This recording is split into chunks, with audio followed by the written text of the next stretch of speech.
Good morning. Yeah, good morning. Never know exactly what time it is. I never know what day it is, much less what time it is. It's great to be here, and it's great to see you all in person. I've been doing a lot of these Zoom and other forms of online meetings, and you know, they're just still not the same as human interaction and seeing people and seeing people's faces and engaging. And so I'm so thankful you are meeting in person, and I think that's important for all of us. My kids are going to school tomorrow morning. They're going to be in person. They go, as I think many of you know, to a private Christian school in Southwest Austin called Regents. And they've all decided that we're going to lean into this and make sure that we stay open and be an example and try to demonstrate that we can do this. We have every belief in the world that someone will be infected and test positive because it's a virus. And I think we've just got to demonstrate that we can work through that together and continue to keep everything open. So we're going to do that. You know, I want to, I don't know how long y'all want me to go, but I want to get to a few questions and answers sooner rather than later. Because for me, this is food. This is, you know, knowing where you all are, what you care about, what's on your mind, so that I can advocate for you. And that as we're campaigning, I'm out there campaigning and making sure I'm addressing the issues you all care about. But I will just say for a couple of minutes, just a brief kind of summary of what's going on, and then we can talk any details you want to, from Postal Service to PPP to, you know, whatever's going on and with all this, you know, going back to DC or not, what Speaker Pelosi's doing, the conventions, whatever you want to do. But, you know, when I ran, I can't believe it's now 3 years ago, this coming December, when I first got in with 18 folks in a primary. When I got in there, I ran on a handful of simple things. And you all remember, there's a lot of things we just talked about, right? I ran on the simple notion that we should secure the border of the United States and protect us from dangerous cartels and stop the narcotics from flowing across our border, and to protect the very immigrants that are being abused by those cartels. I think it's common sense, and everybody generally in this district agrees with that. Number two, I ran on balancing the budget of the United States, like you all do. You balance your budgets at home, your businesses, your churches. America ought to do the same, and now we're reaping the failure of doing that now, dealing with this virus. We did not have a rainy day fund. We had the opposite. We had an inverted rainy day fund. And we now are having to deal with that. We need to get back in financial, you know, common sense. Third is healthcare freedom. I'm a cancer survivor. Many of you know my story. It's not a story that's unlike any of you all. Every single one of you have been touched by that disease or some other illness in your family, directly yourself. But we know that we want to have healthcare that you can go get without interference from an insurance bureaucrat or a government bureaucrat. You can go directly to the doctor of your choice without having anybody else tell you that you've got to call some kid to check on some list to see whether the doctor's in your area and what your copay is and what you can do or what you can't do or what medicine you can get or not get. We want you to be able to go get the health care of your choice. Fourth, to make sure our men and women in uniform have a clear mission, the tools to carry it out, and to care when they get home, right? It's the first order of government. And I've been vocal in making sure that we stand up for a clear authorization of force. We've got men and women that are enlisting today who weren't alive when we passed the authorization of force post 9/11. That's not right. Congress needs to stand up and lead with clarity, with a clear mission for our men and women in uniform. We ask a lot of them. We ask a lot of their families. The least Congress can do is get on the floor of the House of Representatives and stand up for them with a clear mission. So we've been working on those things. And then fifth, it was let Texas be Texas. It was allow us to live according to the values and our conscience and what we think is important, our cultural beliefs. Make sure that we can stand up for the sanctity of life the way we believe we should. Make sure that we defend our Second Amendment rights and protect our families the way we know we should. Make sure that we can have schools that actually reflect parents and empower parents to educate our children. My wife and I were K through law school public schoolers, okay? I was very blessed. I went at a time when they still weren't hostile to God, but rather it was, you know, fairly neutral. And I can't say that today in most places. And so we basically send our kids to private schools so they can pray. And those are some expensive prayers. But that's the reality, right? And we choose that because we want them to grow up in that kind of environment and culture. And so these are the things that I think are important, right? Border security, healthcare freedom, making sure we balance the budget, clear mission for our men and women in uniform, and then allow us to live our lives, allow us to live free. But here's the thing. I've gone up there and I feel like hopefully you all see that I've tried to do that. And I hear all across the district, even from some of my more lefty opponents, well, we don't like you, but you know, you're doing what you said you would do. That's what I want to hear, right? I want to hear that I'm campaigning, I'm telling you what I'm doing. When I tell you I'm doing it, I'm doing that. And then you tell me if you don't like it, right? That's the way that's supposed to work. And I hope that you all have seen that, and that's what I want to carry forward this next term, and what I'm trying to send a very clear message when I go across the district, again, from left to right in the political spectrum, that is from Austin to the Hill Country, that we're clear about what we're trying to do. But here's the thing that I think is interesting. I never thought in a million years that when I ran in 2020 for re-election, that the preeminent central theme of my campaign would be that we need to stand up for America. But that's what it is. That's what this election is about. I am making a very clear statement when I'm running this fall, unequivocal. I choose America. Yes. I'm going to stand up for America. On September 2nd, I was still in Washington, D.C. We just wrapped up some votes, and I couldn't catch the late flight back. So I had the late flight the next day on July 2nd. That was July 1st. And so on July 2nd, I got up and I had 3 of my staffers get in a car, and we drove up to Philadelphia. We went to Independence Hall. Now, you might recall that July 2nd is the actual date that we voted to separate from the crown. And you might recall that that was the day that's the historical moment. And later we ended up passing the Declaration and then forth, and then it was ended up enrolled and voted and written on and all that later in the coming days. But we voted on July 2nd. So I went up to Independence Hall, recorded a video talking about this important building. And we were blessed, actually, the National Park Service let us go in. It was really cool to be in that building on July 2nd. But we stood out and recorded a video out in front of that talking about not the bricks and the mortar. It's beautiful and it's historic and it's fun. But the ideals, the ideas that were reflected in that building that have been carried forward for the 244 years from July 2nd, 1776 to July 2nd, 2020. Those ideals are what we're here to fight for. And look, the one thing I know as a Christian, I know that as Romans teaches us, we all fall short of the glory of God. We all fail. All of us. And we will, in perpetuity, fail. But we set the ideals to achieve the objectives. We set these things that are bigger than us. The whole idea that was in the Declaration, right? Those inalienable rights endowed to us by our Creator. We don't give those. They were given to us. We set those ideals out, and then we fight for them. Imperfect as we may be, we're the greatest country in the history of the world. And I will not apologize for 1 minute for our history, for what we stand for, and what this country has meant for all the people around this world.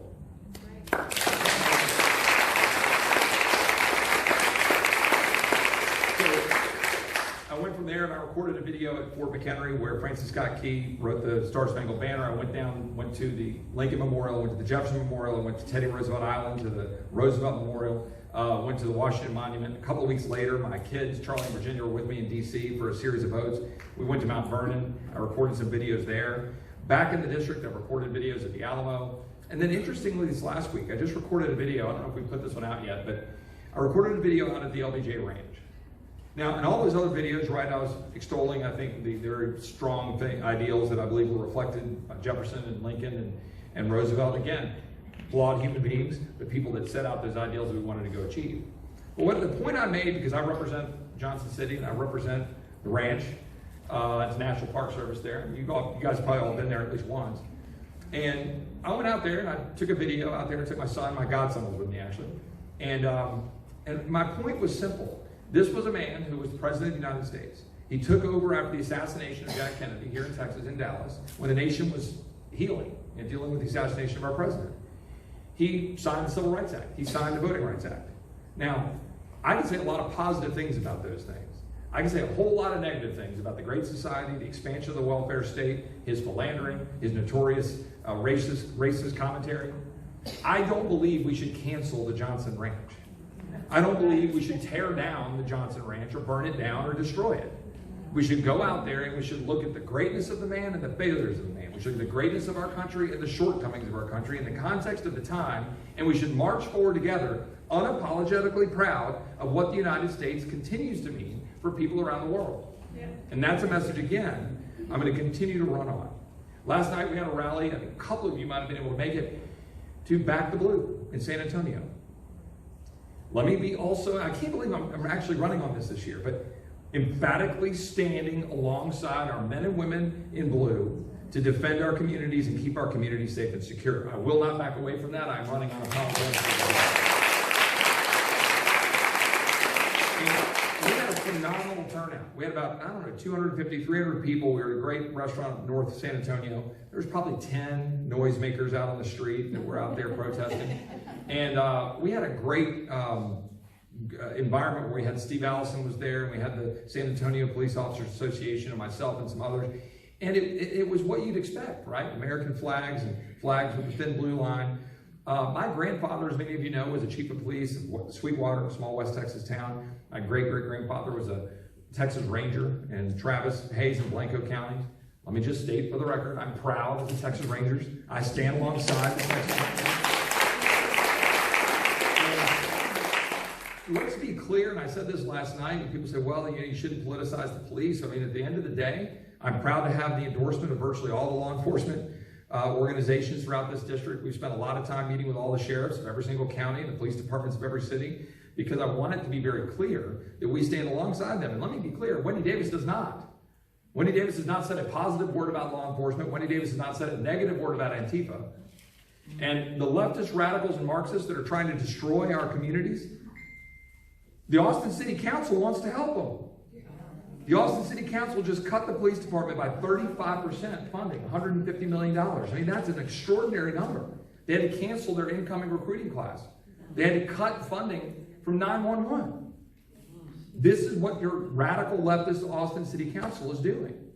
And so we have an obligation at the federal level, state, and local level to stand up in defense and stand up alongside local law enforcement.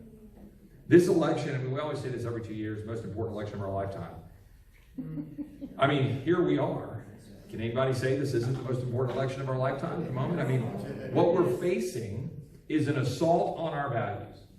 I was just doing an interview while I was pulling up with a reporter in D.C., always a dangerous proposition. And he was probing, he wrote a number of different articles. He generally, as down the middle as they come for these guys, but he was probing into the state of the Republican Party.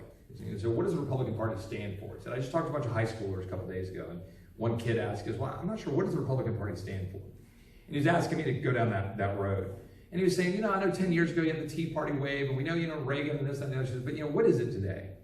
And I offered what I just said to you all about that it is my belief that it is very clear what we stand for, and that is that we choose America, that we stand up for America, that we're proud of America. We're proud of an America that is now recognizing Jerusalem as the capital of Israel and moving the embassy. We're proud to have 200 judges that actually believe the Constitution and the words and our laws mean something. That we're actually proud to stand behind free enterprise and the capitalistic system that has created so much wealth and opportunity for our great-grandparents, grandparents, parents, and ourselves, and we want to pass that down to our kids and grandkids. That we're unapologetic about that. That we believe that we should stand up and secure the border of the United States, stand up with our police to secure our communities. And I laid all this out, and basically I gave the story that I've said, and you all have heard it before, and I won't repeat the full details, but the short version you all know. My grandmother, single mom, West Texas, 1949. My chief of police grandfather had died of cancer 2 months earlier. My dad had been diagnosed with polio. She had a 2-year-old son. She figured out how to make that work, worked with my great-grandfather who had lost the farm in the Depression, a story not unlike many of you have in your families. He worked hard. What did he do when he lost the farm? He went in and was the janitor of the local church in Sweetwater. And it was an honorable job. And he did it for the remainder of his days. And he helped my grandmother out, and she persevered. She didn't curl up in the corner and cry. She didn't, give up. She marched forward, and she got up, and she got my dad to therapy, and he's still walking today at 77, and he went on to college and became the first one in his family to go to Texas Tech University, and then I went on to go to college and go to law school, and then to be a member of Congress. That is the America I know. That is the America that I love. That is the America. I'll just finish one point, and I can do Q&A, or we can leave, whatever you all want to do, but I can't say enough that I'm proud of this country, and I'm proud to represent you all in the United States Congress. We have a lot of work to get Congress back to be the people's house. We got a lot of things we need to change. I used to say back in 2016 or 2018 when I was running, it's, the president doesn't always say things the way I would or do things the way I would do them and all of that. But when this reporter was asking me this morning about the president, about, he tweeted this morning about Goodyear and some other stuff, and just, I said, look, You all get so wrapped around the axle about some tweet or some statement or something or what, making excuses for Kamala Harris and why she now supports Biden but used to hate him, or, how some never-Trumpers up there, Republicans who are now going out to the Democratic convention like John Kasich, these people, you get so wrapped around the axle about that. Every American, every Texan I talk to every day, they just believe that this president wants America to be great again and that it is that simple. And that's what it's about. That's what this election's about. And for me, that's what I'm running for over the next 2 months, and I need your help. You all know it. I've told you this before. I'll tell it to you again. This election is going to be close. It is. There is no two ways about it. Austin is a much bigger part of the district than it was even in 18, than it was in 16. We won this district by 10,000 votes, but here's the thing. We lost Travis County by 50,000 votes. 50. We won the rest of the district by 60,000 votes. So we need every vote in Comal. We need every vote in Bear. We need every vote in every county across the district. Everyone matters, including Travis, because it's going to matter. Just this morning, Wendy Davis is suing to try to get the Green Party candidate off the ballot because apparently the Green Party candidate missed a filing fee or something. Because they know every vote. I mean, if they just lose 500 votes to the Green Party candidate, right? That's 500 votes that they can narrow that margin. And they're working it hard and their money is pouring in, and she has $1 million more in the bank than I do. $1 million. And we've done well, we're pushing up, we've almost raised $3 million, one of the most of any congressional seat. We've got some outside support coming in. We believe that we're going to win, but we're only going to win if we knock the doors, make the phone calls that you all are already doing and helping do. And that's true for me, for the senator, for Senator Cornyn, for the president, in a tighter race in Texas than we saw in the polling even in 2016. This is all going to be won or lost on the backs of our effort. I never mean it more. There's gonna be a lot of noise. We're gonna run ads. We're gonna make sure people know how bad Wendy is if they've forgotten. But I need phone calls, doors knocked, signs in the yard. We just ordered another 5,000 signs and we're blanketing them because we didn't put out as many early because they steal them. So our signs, we're putting them out here now as we head through. I'm serious. They did this. Just in Kendall County yesterday, they spray painted the Republican banner. They always are doing that stuff. So we're going to persevere. We're going to keep moving forward. We're blanketing the district with signs. Get them to your friends. Get them in your yards. Get 4x4s up. Make sure Nathan and my team knows. You know Nathan. I think he stepped out to go do a phone call. Sabrina back here, she works on my official staff, but she's down in the district helping us out. She does all my healthcare stuff and education and a bunch of our policy work. But reach out to Nathan and let us know what you need for us to help you. But these apps, they're simple. It's not like when you used to have to go down a paper list and call. You just push a button, call, and then it saves you. You can send a voicemail that I recorded. We've got a system to do that and track it and make sure we're coordinating with the Trump team and we're coordinating with the state party. But we're going to win this election on the backs of how hard we work to make it, to get it done.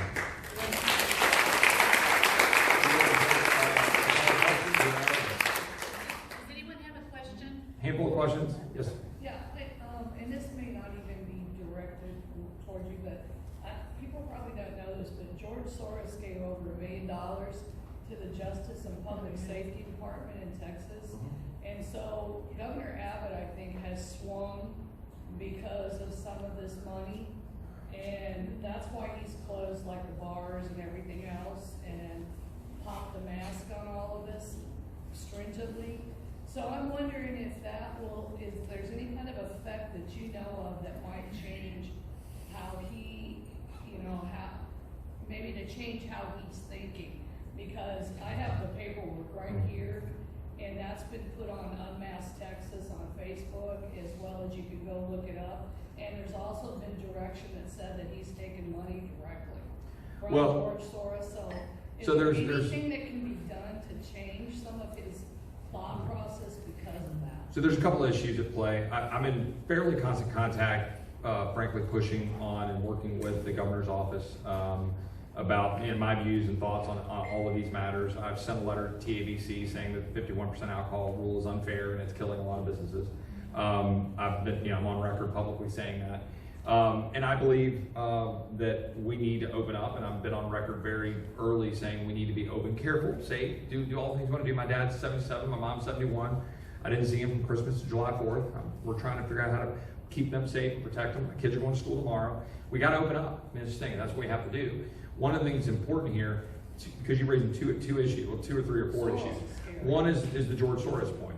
And George Soros is funding massive amounts of all sorts of activities, those kinds of things, as well as races, right? I mean, we know why we lost Bexar County so badly in the judicial races in the last cycle. George Soros is funding a lot of that. George Soros and his operations are behind a lot of this stuff with ActBlue and the dollars that are flowing and getting to Wendy Davis. We know that. We know that, a bunch of leftist dollars that are funding the races like Wendy's.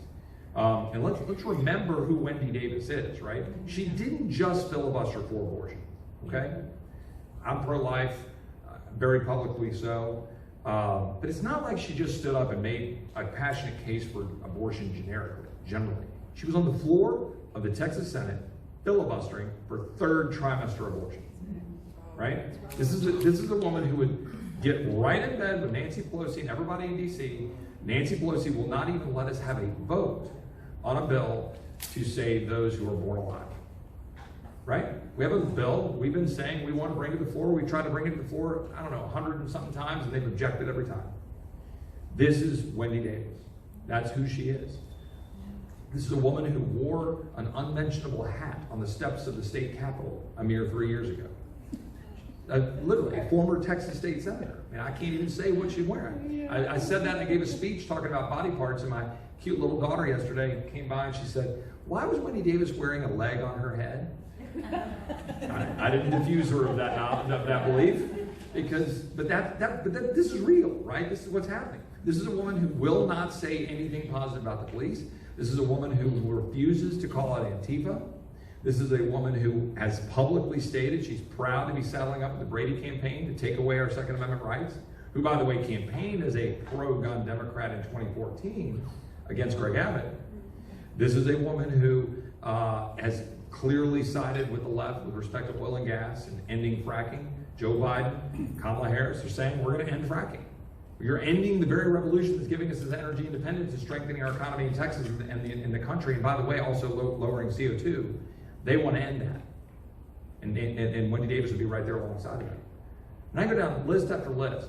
But the bottom line is, the left are coming after us. They got funding coming at us. We're seeing the effect in all those ways you're mentioning. And when it comes to the virus, I've been advocating, I wrote a piece on March 20th, I think it was, that said, give America a date certain to open.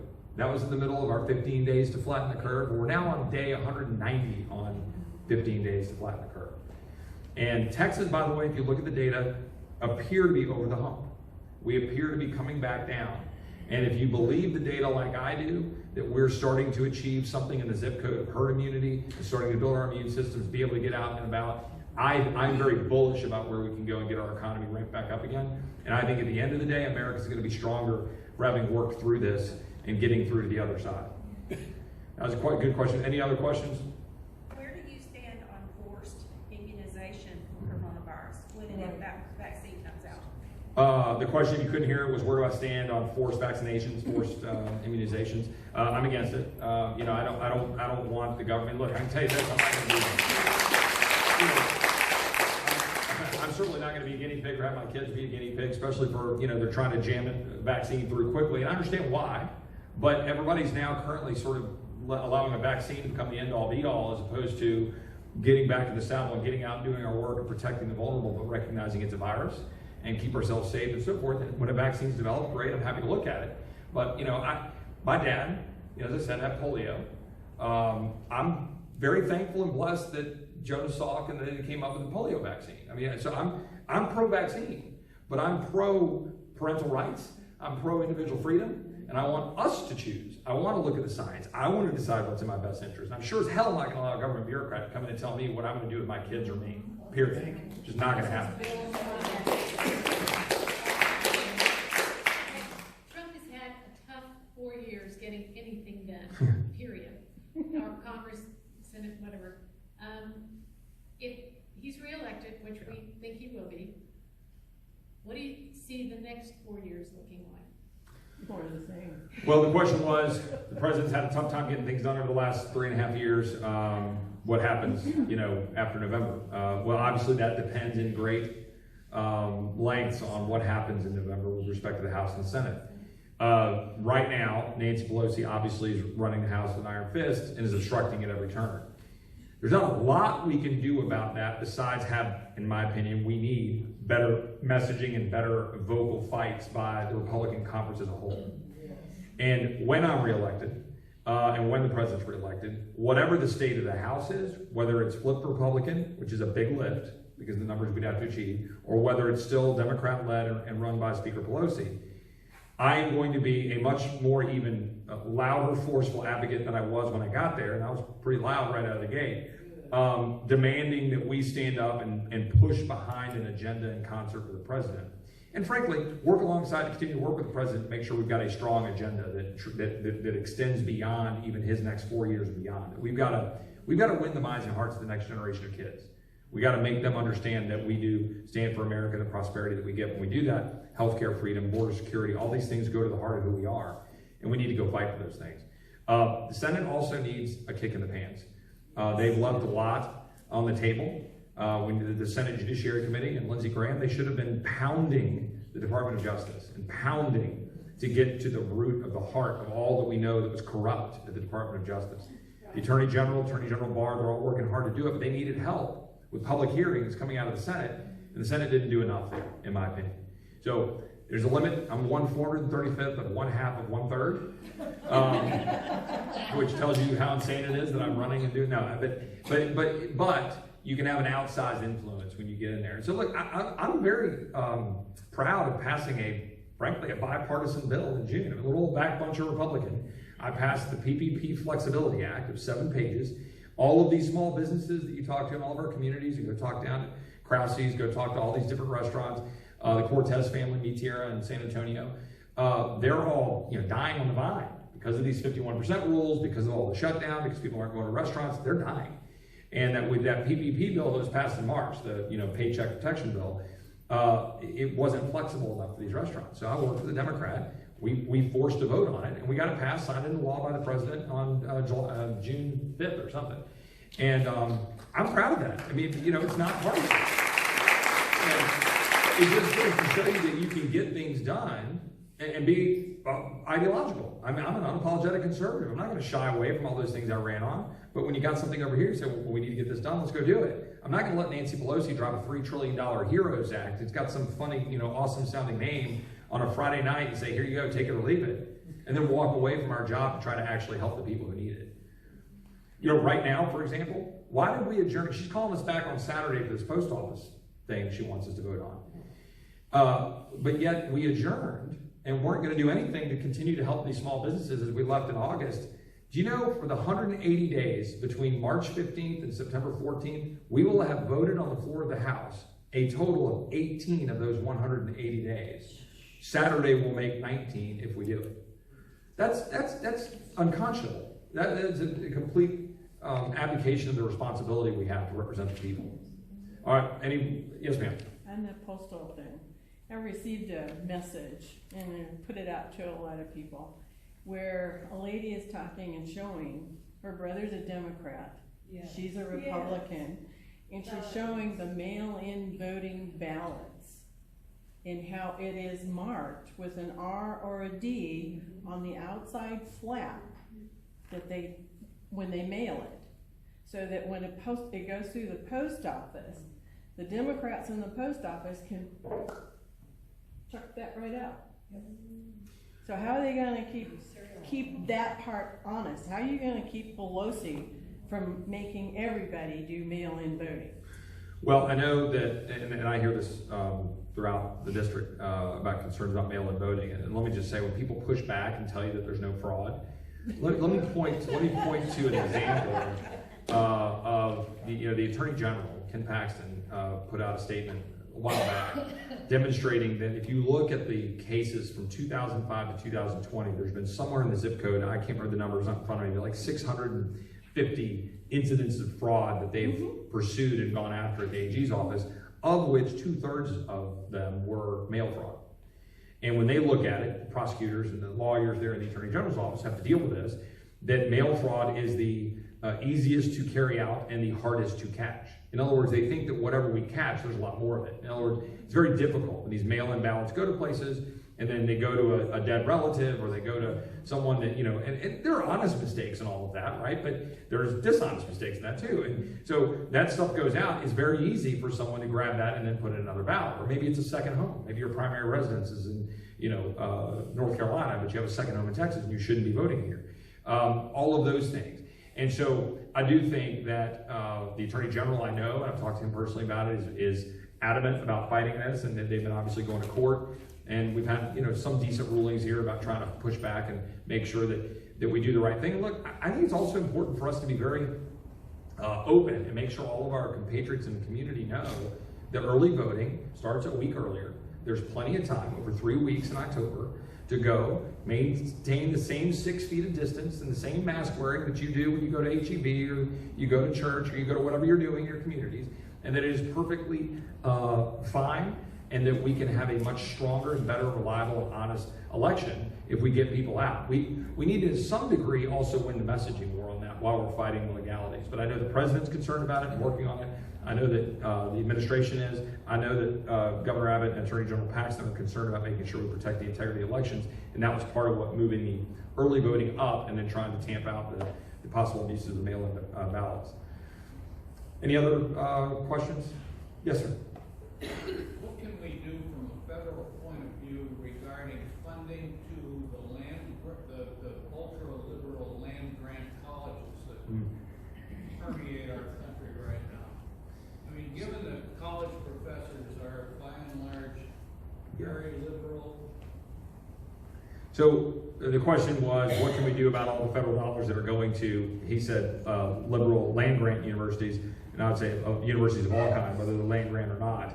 But I hear you, and I guess I would defy you to come up with any universities, for the most part, that aren't liberal, that we should continue to support. I mean, and I say that as a graduate of University of Virginia, University of Texas. My wife went to A&M. My dad went to Texas Tech. I mean, I got great affection for a lot of these institutions, right? We all do. Those of us are affiliated with them, either ourselves or our children or our families.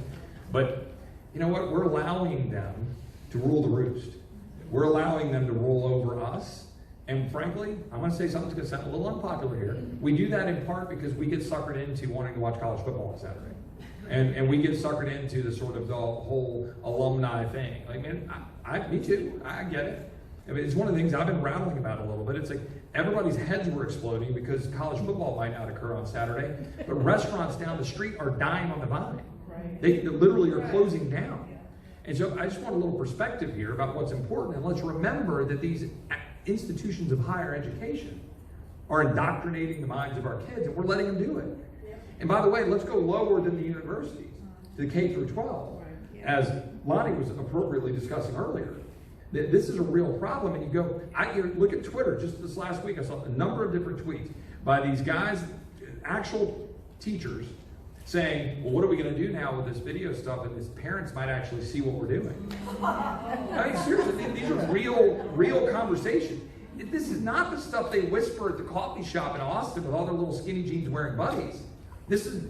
They're actually doing it publicly on social media, saying, well, the parents are going to see what we're doing when we've got all these important things to teach, like the 1619 project, the stuff that Lonnie was talking about. So why do I say all that? I introduced legislation just this last Friday. Sabrina helped me put it together. That's the House companion to Rand Paul's Senate version, which would have the dollars flow directly to the parents to make choices to be able to send their kids to the education of their choosing, rather than funding these K through 12 institutions and all the teachers unions that are polluting the minds of our kids. So we've got legislation to do that. And on the university front, I would say similar, and we're working on different ideas on that front. I promise you, I get reelected, there are a number of things that I kind of want to go to war with, and one of them are universities who are polluting our kids' minds and are living high in the hog and fat on their big endowments. And number two are corporate boards who think they can ramrod their social justice agendas on us, just like they did this morning with Goodyear. I don't know if you saw that, but Goodyear said you can't wear MAGA stuff and you can't wear blue Blue Lives Matter. That those are banned. Goodyear, well, I mean, I got other tires I can go buy. So we've got to start being a lot more, in their face a little bit about, hey, we're Americans. We're going to do what we think is right for our families and our communities. So I'm with you on that. Yes, sir. Maybe one more. Let's do one more. One of the things that makes me really nuts when I watch the news is the hypocrisy of Democrats. I'm sure some Republicans are hypocrites too. But how do you deal with it in the Congress? Every day, look these people in the face, and they're just lying to you or telling you whatever's convenient. He's not allowed to wear a pistol. So, you all heard the question, right, about the hypocrisy predominantly on the left. He acknowledged rightfully that there's hypocrisy on the right as well, or Republicans. And he asked, how do I deal with that or handle that? And the answer for me is I always try to take a step back and remember the sort of larger picture of what I'm trying to do. And we're only going to win this for our kids and grandkids if we find a way to speak to them and win their minds and hearts. And so we've got to get, and I've been working on it, it's tough, it's a noisy environment, 24/7, and social media and this, that, and the other, these platforms. We've got to find a way to start immediately and directly speaking to our kids and grandkids. Now, to some degree, in his different way of doing it than I probably would, that's what the president has been able to do with social media and kind of cutting the media out and going directly. But we need to be able to sort of expand on that as a party and as Republicans to be able to do that. When I deal with hypocrisy on the left, I try to call it out where it needs to be called out as directly as we can. We have limits to how much time we can get on the floor, when we get there. We're not even having hearings anymore. At least in hearings, we can fight it out, right? We could, on TV, they could ask questions, we could ask questions, and we could expose it. When they were lying about kids in cages, which were flat out lies. Michelle Obama repeated that lie just 2 nights ago. It's a lie. Don't let anybody tell you otherwise. It is a flat out 100% bald-faced lie. And we call them out on it. We tell them it's lies.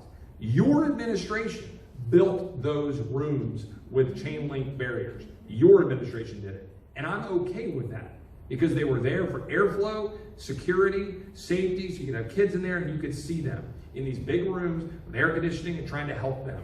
That's what that was for. Drinking out of toilets. That was another BS, totally 100% bald-faced lie. It was a lie. And my chief of staff flew down there the next day after AOC made those charges. And you know what they were? They were those toilets that have a sink connected on the top that we put in our prisons and our other structures. You know what? In your house, our houses, the same water supply is connected to the sink as the toilet. Any of you contractors out there, anybody, you know that, right? It's just behind the drywall.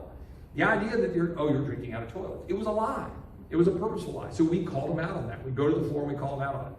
On the flip side, when there's a Democrat like Dean Phillips in Minnesota, who I disagree with on probably 3/4 of things, guns, abortion, we agreed on helping small businesses. I view it like an eminent domain, like a taking. Government is shutting businesses down, and I think government has a responsibility to help them because they've shut them down. So Dean and I worked together on that bill. Find areas where we can do that. Abigail Spanberger from Richmond, Democrat, Richmond, Virginia. She and I introduced a bill, the Blind Trust Act, to make it to where all members of Congress would have to put their investments into a blind trust, so we reduce conflicts of interest. There are things like that where we can try to find ways where there's some bipartisan agreement. So do that, call them out when they're full of it, and then try to march forward in order to move something in a message. But it's not easy. We need more time to be able to get on the floor to be able to say those things and do those things. But I do think there are ways, and I'll say this as a minor bit of hope. When you talk about the restoring normal order and voting and amendments and stuff on the floor of the House, which we don't do anymore, some of the younger Democrats that I talk to, I say younger, I mean first term, second term, third term, varying ages, share, along with Republicans, a discontent with the brokenness of the town. Like, we never sit down at a table like you do in boardrooms when you're sitting on charities or your private, corporations or your homes, and you roll your sleeves up and make a tough call on the budget. And when you do that, you're better for it, right? You have to make choices. You got to say, am I going to invest in this asset or more marketing? Am I going to hire more people or am I going to buy machines? Am I going to, whatever it is. Am I going to go on vacation or am I going to send my kids to, private school or whatever? You got to make those choices. We never do. Literally. We just don't. We just write checks. And we're mortgaging our kids' future. And there's a lot of people that are feeling that, and it's not just the debt. It's that we never make tough choices. And when you make tough choices, you're stronger. Because you have to fight it out, and then you kind of bond over it. It's like, well, let's go get a beer afterwards. It's like, you got your funding for this thing that I detest, but I got this over here, and we're balancing the budget. Great, we'll fight next year, right? But we don't do that anymore, and we need to. So thank you all. Look, we've got an important election. We got to win it. Thank you for your time. Thanks for being here. Thanks for having me. God bless you all, and I really appreciate it. Thank you.